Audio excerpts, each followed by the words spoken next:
Hello नमस्कार दोस्तों, कैसे हो आप सब। दोस्तों, म्यूचुअल फंड में जो लोग पैसा करते हैं ना, तो काफी सारे लोग ऐसे होते हैं जो बिना सोचे समझे इन्वेस्ट कर देते हैं और फिर उनको नुकसान देखने को मिलता है और वो नुकसान को देखते हुए ना काफी ज्यादा जल्दी डिमोटिवेट भी हो जाते हैं। तो भाई आज ये जो वीडियो है ना, आज वैसे ही कुछ लोगों के लिए है, जिन लोगों को लगातार जो है एसआईपी में नुकसान होता जा रहा है। अब उस नुकसान से कैसे उभरें, ये मैं आपको इस वीडियो में बताऊंगा।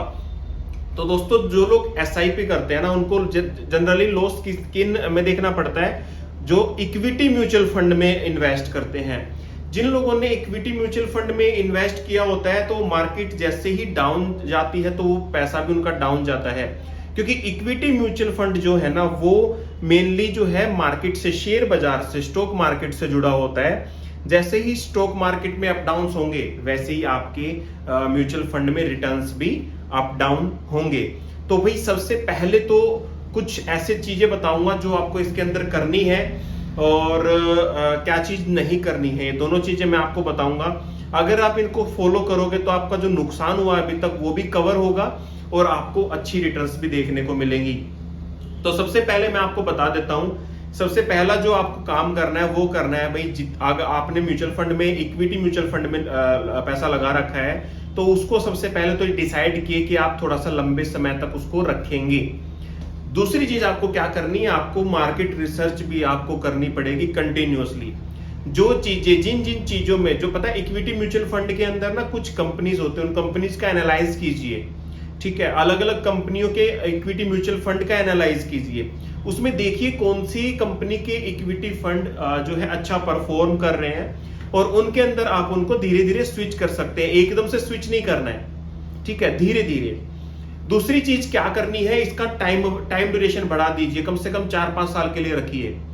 तीसरा जो आपको काम नहीं करना है वो बताता हूं। सबसे पहले लोग क्या देखते हैं, जैसे ही उनको लगा कि हाँ भाई हमारे में तो लॉस हो रहा है, तो वो क्या करते हैं, उनको बेचने की सोच लेते हैं। नहीं, कभी भी म्यूचुअल फंड को बेचिए मत, ठीक है। तो ये 2-3 काम ऐसे हैं, और मार्केट रिसर्च कंटिन्यूअसली करोगे ना आप, तो आपको अच्छे रिटर्न देखने को मिलेंगे डेफिनेटली। और भी काफी सारी चीजें हैं, बल्कि शांत रहना है, जल्दबाजी में यूनिट नहीं बेचनी है अपनी। यूनिट्स को बेच के काफी ज्यादा नुकसान उठाना पड़ता है। अक्सर कई बार ऐसा होता है कि जैसे आपने यूनिट बेची, उसके 15-20 दिन बाद, 1 महीने बाद ही उनके जो है अपने आप स्टॉक बढ़ना चालू हो जाते हैं, और फिर आप सोचते हो यार ये मैंने क्या कर दिया, नुकसान होता है। ठीक है, तो देखो कॉम्प्लिकेटेड भाषा में मैं आपको नहीं बताऊंगा, मैं आसान भाषा में बताता हूं अपनी हर एक वीडियो में। ठीक है, डाइवर्सिटी को देखिए, ठीक है, बाजार के ट्रेंड को पहचानो, बाजार किस तरफ जा रहा है, उस तरफ अपने म्यूचुअल फंड को ले जाओ धीरे धीरे।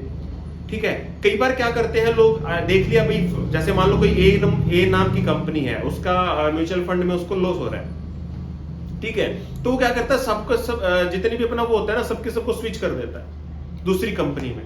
ठीक है, फिर दूसरी कंपनी में उसको लॉस देखने को मिलता है। ऐसा मत कीजिए, धीरे धीरे, पार्ट बाय पार्ट। अगर आप जिस कंपनी में जा रहे हो वो अच्छा परफॉर्म कर रही है, तो धीरे धीरे उसको स्विच कर लीजिए, एक साथ स्विच मत करो। ठीक है, तो यही मैं आपको बताना चाहता था। अगर आप इक्विटी म्यूचुअल फंड में इन्वेस्ट कर रखा और आपको लॉस हो रहा है, तो भाई मन को शांत बनाए रखो और दिमाग से चलो।